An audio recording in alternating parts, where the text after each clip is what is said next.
नमस्कार प्यारे बच्चों, ये है हमारी हिंदी मिशन बुनियाद की कहानी पेज नंबर 72 पर, जिसका शीर्षक है प्याज का बदला। ये देखो, इसमें ये फ़ोटो दी गई है जंगल की, और यहाँ पे ये एक आदमी है, ये प्याज को उखाड़ कर लेकर जा रहा है। देखते हैं इस कहानी में क्या दिया हुआ है। कहते हैं कि पहले प्याज केवल जंगलों में ही पाया जाता था। जंगल के घने पेड़ उसके पड़ोसी और साफ हवा उसकी सहेली थी। झरनों में नहाना उसकी रोज की आदत थी। एक दिन जंगल में कुछ लोग आए। उन्होंने पेड़ को काटा और प्याज को अपने साथ ले गए। प्याज ने रोते हुए उनसे छोड़ने के लिए विनती की, मगर लोगों ने उसकी एक नहीं सुनी। प्याज ने भी लोगों से बदला लेने और उन्हें रिलाने की ठान ली। उस दिन से प्याज ने सोच लिया था कि अब जो कोई भी उसे काटेगा उसकी आंखों से आंसू बहने लगेंगे। तो बच्चों, कैसी लगी आपको ये स्टोरी? क्या था इस स्टोरी में? प्याज काटते हैं जब हमें रोना आता है ना, क्योंकि प्याज में से कुछ झल आती है जो हमारी आंखों में से आंसू टपक निकलते हैं। तो इस कहानी में क्या दिया हुआ है? पहले प्याज सिर्फ जंगल में ही पाई जाती थी, और जंगल के घने पेड़ जो थे उसके पड़ोसी हुआ करते थे, और साफ हवा उसकी सहेली हुआ करती थी। झरनों में रोज़ नहाना उसको अच्छा लगता था, आदत थी उसकी। एक दिन क्या हुआ, कुछ लोग आए, उन्होंने प्याज को वहाँ से काटा और उसे अपने साथ ले गए। तो प्याज ने लेकिन उनसे छोड़ने के लिए रोते हुए विनती की, लेकिन उन्होंने एक नहीं सुनी।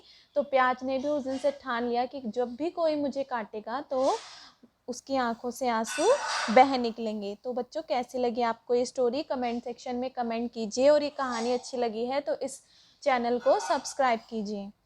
अब हम इसके क्वेश्चन आंसर देखते हैं। पहला प्रश्न है, प्याज की रोज़ की क्या आदत थी? क्या आदत थी बच्चों? झरनों में रोज़ नहाना प्याज की आदत थी। प्रश्न 2 देखो, लोगों ने पेड़ को क्यों काटा होगा? तो लोगों ने पेड़ को अपनी ज़रूरत पूरी करने के लिए काटा होगा। प्रश्न 3 देखिए, यदि प्याज को जंगल से नहीं लाया जाता तो क्या होता? बच्चों बताओ क्या होता? यदि प्याज को जंगल से नहीं लाया जाता तो प्याज लोगों को नहीं रुलाता, ना ही उसने लोगों को रुलाने की ठानी होती। तो आप इस तरीके से इसका आंसर कर सकते हैं। अगला प्रश्न देखते हैं, प्याज का इस्तेमाल किन किन कामों में किया जाता है?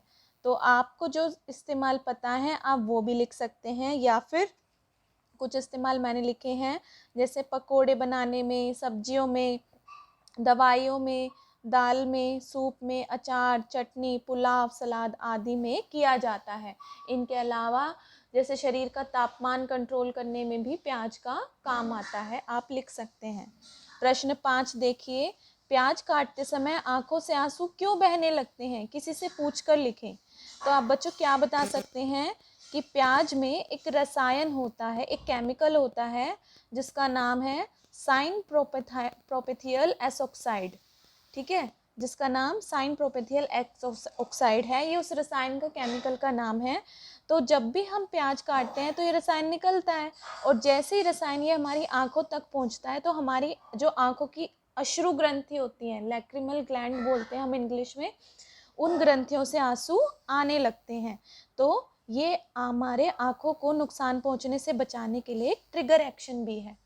तो हमारे आंखों को नुकसान ना पहुंचे इस वजह से जो है हमारे अचानक से आंसू आने लगते हैं, केमिकल की वजह से। तो बच्चों, आपको कैसी लगी ये वीडियो? आप इस चैनल को सब्सक्राइब करें, and thank you for watching.